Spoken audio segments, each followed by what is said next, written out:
Assalamualaikum warahmatullahi wabarakatuh. Kami dari kelompok 4 akan presentasi mengenai penempatan dan orientasi sumber daya manusia atau SDM.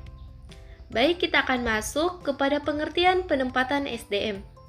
Pengertian penempatan SDM ialah karyawan, tindak lanjut dan seleksi, yaitu menempatkan calon karyawan yang diterima, baik lulus seleksi pada jabatan atau pekerjaan yang membutuhkannya dan sekaligus mendelegasikan otoritas kepada orang tersebut. Dengan demikian, calon karyawan itu akan dapat mengajarkan tugas-tugasnya di jabatan yang bersangkutan. Selanjutnya yaitu tujuan penempatan SDM. Tujuan perusahaan atau organisasi akan dapat dicapai dengan baik apabila karyawan dapat menjalankan tugas-tugasnya dengan efisien. Oleh karena itu, untuk meningkatkan kemampuan kerja para karyawan, perusahaan atau organisasi harus menjalankan usaha-usaha pengembangan. Jadi, tujuan pengembangan karyawan adalah untuk memperbaiki efektivitas kerja dalam mencapai hasil-hasil kerja yang telah ditetapkan. Perbaikan efektivitas kerja dapat dilakukan dengan cara memperbaiki pengetahuan karyawan, keterampilan karyawan, maupun sikap karyawan itu sendiri terhadap tugas-tugasnya. Selanjutnya yaitu faktor yang mempengaruhi penempatan karyawan. Faktor-faktor yang mempengaruhi penempatan karyawan ada beberapa. Yang mana yang pertama, prestasi akademik. Yang kedua, pengalaman dan dunia kerja. Yang ketiga, keterampilan kerja. Yang keempat, faktor internal. Yang kelima, faktor eksternal.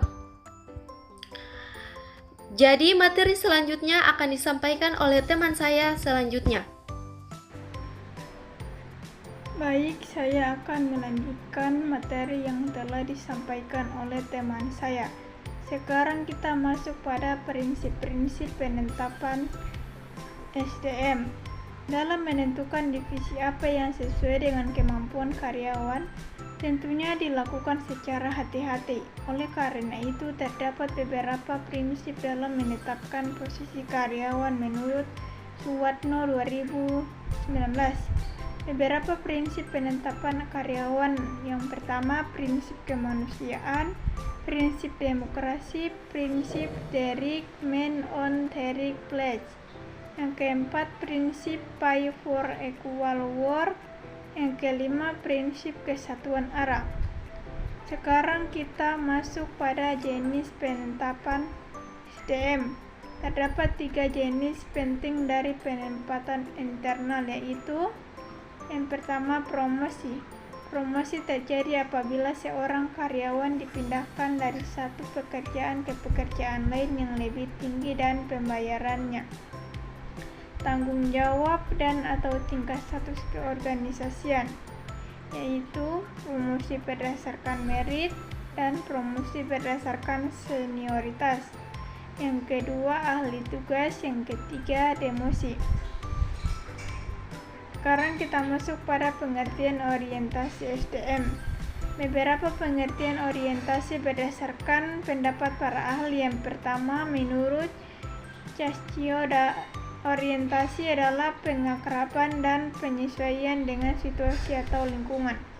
Yang kedua, menurut Decenjo dan Robbins, orientasi adalah aktivitas yang melibatkan pengenalan karyawan baru kepada organisasi dan unit kerja mereka. Yang terakhir, menurut Whitehead dan Davis, dalam orientasi adalah mengakrabkan karyawan dengan peran organisasi, kebijakan organisasi, dan karyawan lain.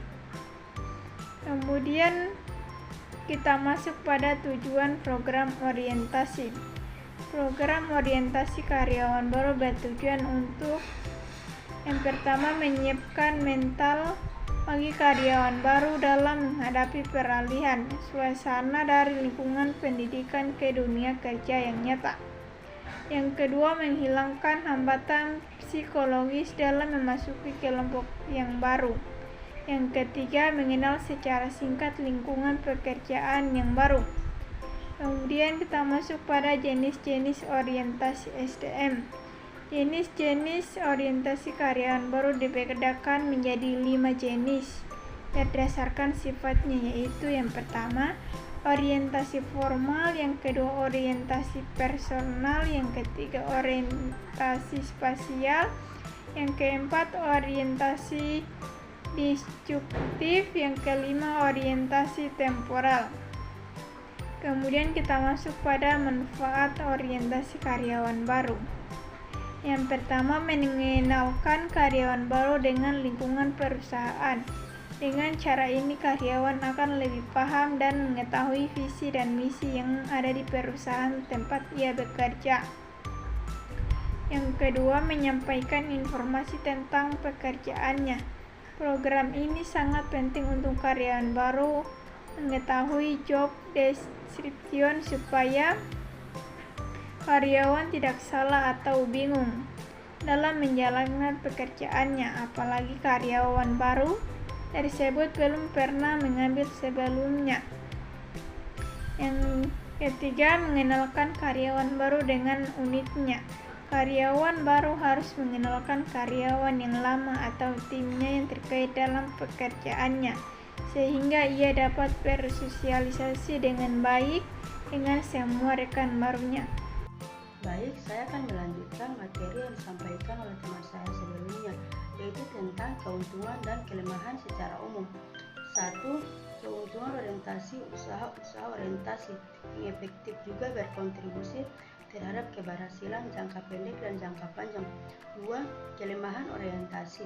Kelemahan umum dari program orientasi adalah pada level supervisor, walaupun bagian kepegawaian telah merancang program orientasi secara efektif dan juga melatih para supervisor tentang cara bagaimana melakukan orientasi pada bidangnya, namun seringkali mengalami kegagalan.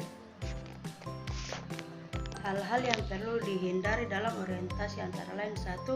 Mengisi formulir yang dibutuhkan oleh HRD, kemudian diserahkan langsung kepada penyelia.